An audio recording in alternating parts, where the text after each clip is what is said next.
If you want to see me react to a white man giving hair advice, thank you for watching.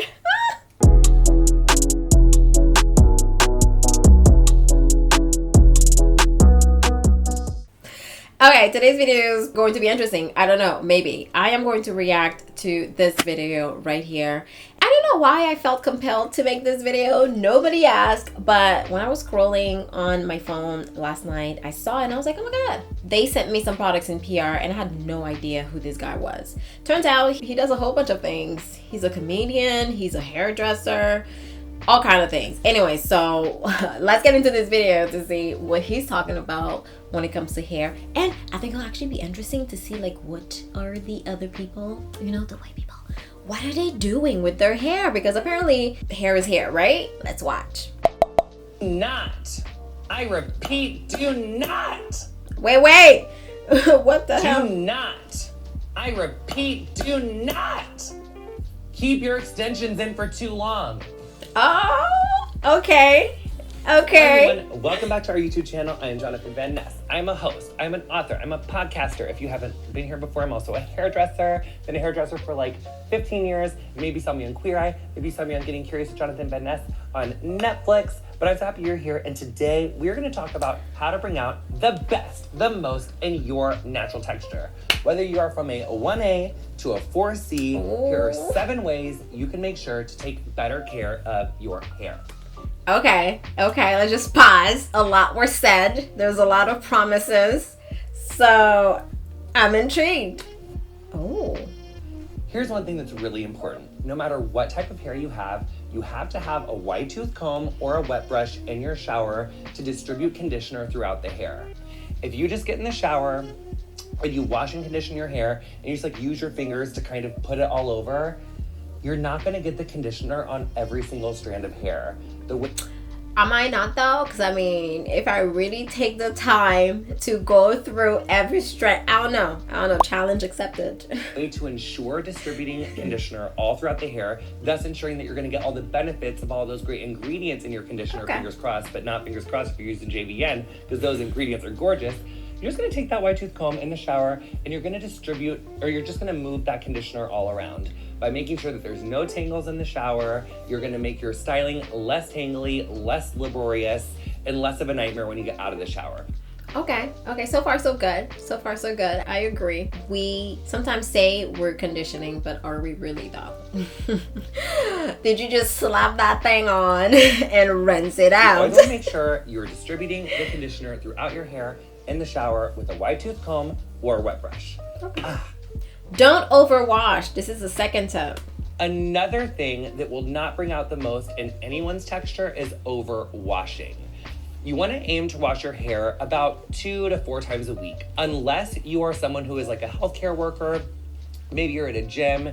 If you're like laying your head on stuff that's like physically like yucky, or like when I go to gymnastics, if I like tumble into that like pit with all the foam blocks and all those other people have like jumped in the foam blocks and all those feet and stuff, I'm washing my hair. If you haven't really left your house or haven't really gone anywhere, it's okay. And actually, sweat for your hair is really good. Just blow dry the sweat into your hair. Your hair actually loves it. Plus, the sebum that your sebaceous oil glands makes in your scalp, your hair loves that sebum. It's like Mother Nature's conditioner. So 2 to 4 times a week, 2 to 3 times a week, that's good. If you have to wash more, make sure you're using a quality shampoo and conditioner.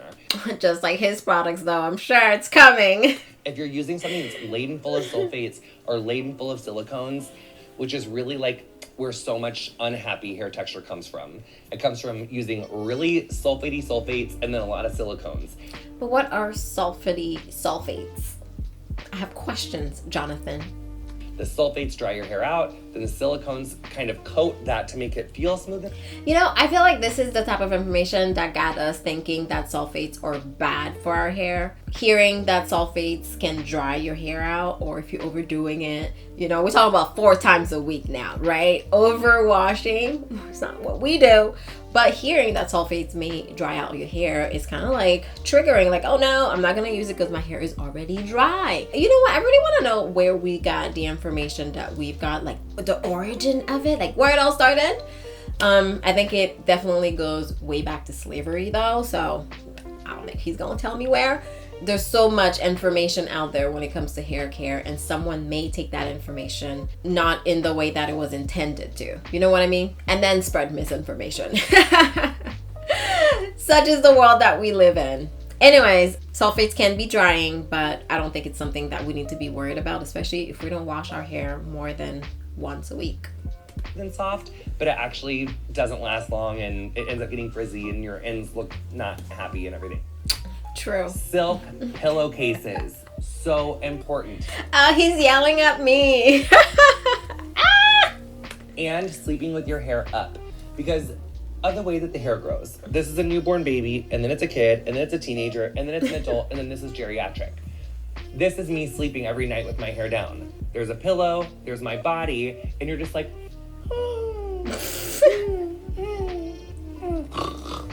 you're literally just rubbing your hair.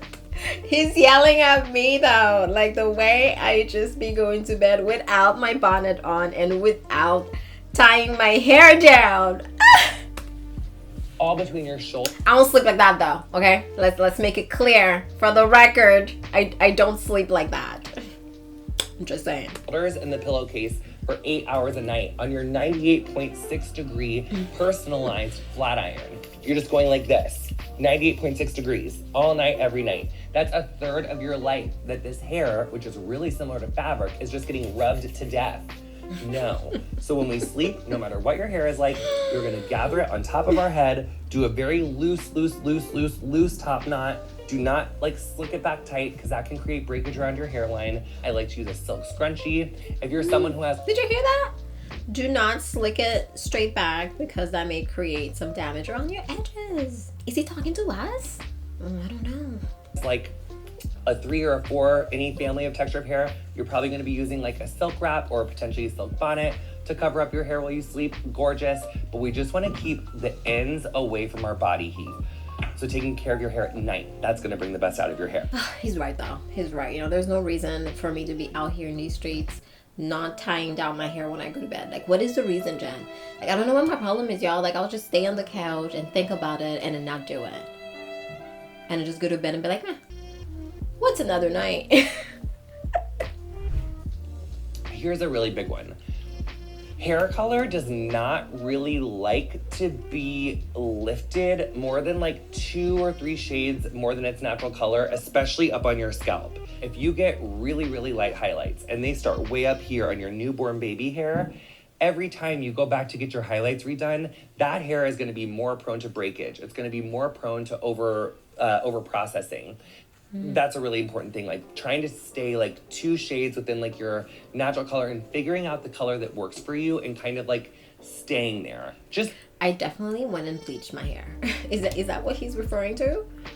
I don't remember. I know nothing of color. I will not pretend to know and say anything, because color, I don't know the terminology, and it's ironic because my hair is dyed. Just know that the more you try to change your natural hair color, because of the way the hair grows, it's just going to change your texture.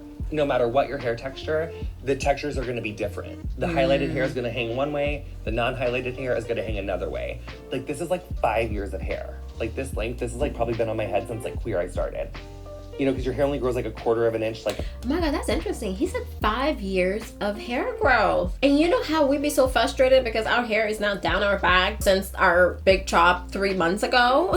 We're so upset because our hair is not growing. So over here, he's saying that hair grows 1/4 to 1/2 an inch per month. I've been saying 1/2 inch. 1/4. That's crazy. And if this is 5 years of hair, like, our hair grows at the same rate. You know how they be saying that our hair don't grow? It does. Like a 1/2 an inch a month, that's like this much of your thumb. Like, if I did an all over color on my hair right now and then wanted to grow my virgin color back out, that would take me like 5 years. I would be 40. Honey, that's a lot of commitment. So if you have hair that like touches your shoulders or below and you're really thinking about going way lighter or way darker, think about that. Or, I mean, you can just cut it after, Jonathan. Okay. Let's calm down. Another myth that is so in the way of bringing out your hair's best texture is that you should have a certain length of hair because you're a certain age. There was this like old school of thought that like older women should have shorter hair and then like younger girls should have like really long untouched hair. And really, sometimes shorter is easier. It's springier, like for a little girl. Like you don't have to get all the tangles, and it's like fun to like experiment and play. And then just because you get older does not mean you have to chop all your hair off. It's funny that he said that because I feel like it's the opposite in the Black community. We don't want to have short hair. We want long hair, okay? I want to be 45 with hair down my back, of course. It's interesting that it's the opposite on the other side. I didn't know. As our hair... I mean, I guess I could have... Yeah, now that he said that, I'm thinking about it. Yeah. It makes sense. Tends to become more silver or gray as we age. It can get a little bit more thick or more coarse. And if you cut off coarse hair short, it's going to be puffy. But if you let it have a little bit more weight, let it be a little bit longer, it's going to like swing and like lay and like be nicer. So just because you get to a certain age does not mean that you have to cut your hair. It's a really good way to find your texture. Another way that we really have to bring out the best in our texture is by practicing safe heat protection. If you are just like blow drying your hair with a blow dryer, if you're taking a flat iron to your hair or a curling iron to your hair, and you don't put heat protection on before you do it, it is no go. It is not good. Your hair is very similar to fabric.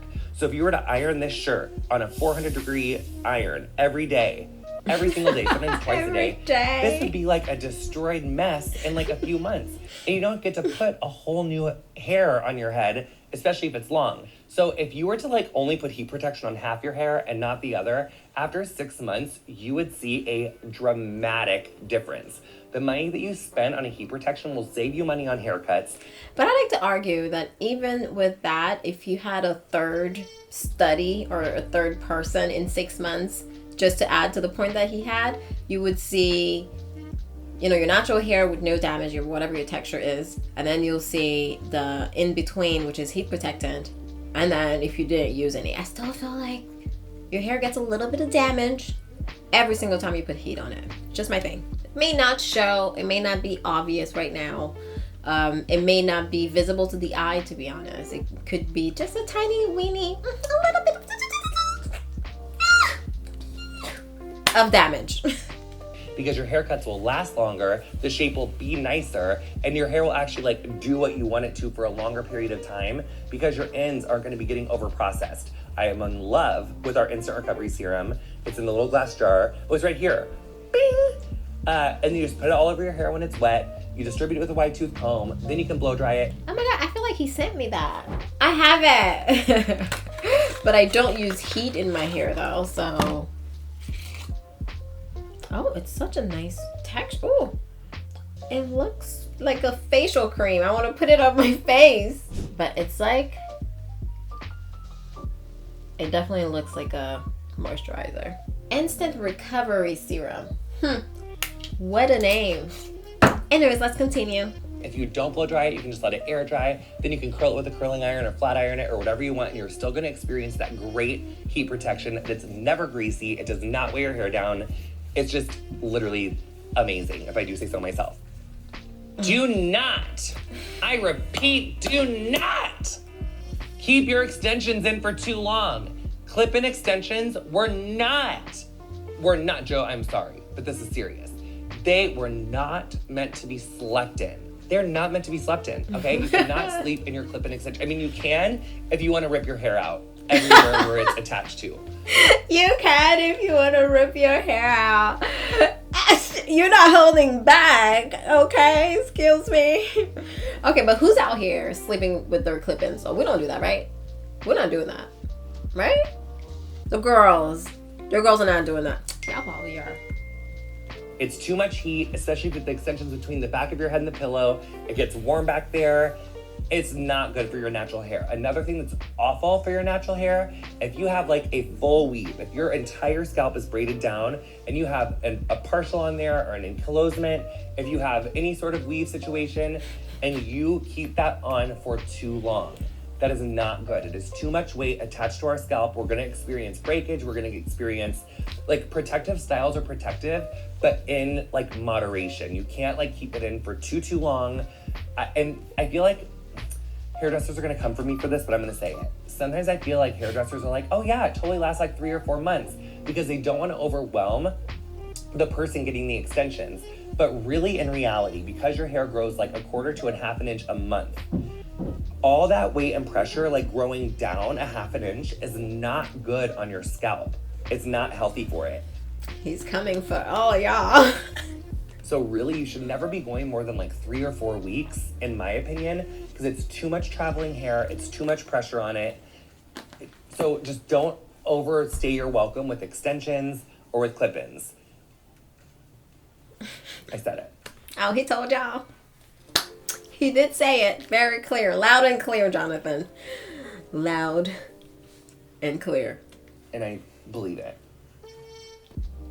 Best practice to bring out the best in your natural hair texture, no matter who you are, is develop a good relationship with a hairstylist that you trust. If you are throwing box color on your hair, then going to a hairstylist and wondering why the highlights didn't look right, so then you fire that colorist and you go to the other colorist because that one was too expensive and they didn't get your hair right, so you go to this other one. It's too many cooks in the kitchen. You have to find a hairstylist who you like, look at their Instagram, do some research, make sure that what the hair that they do is like the hair that you want. Have a consultation, talk about what you're looking for, talk about how much maintenance you want to have, talk about how much money you want to spend, talk about how often you want to see their face. Because if you do something that's too high maintenance, it might be too expensive. You're going to see them all the time. You don't have time for that. You're busy.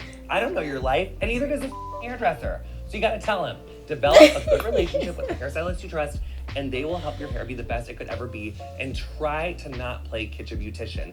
And I get it. When we see these hair color commercials, they're like half submerged in a lake with this gorgeous blow dry.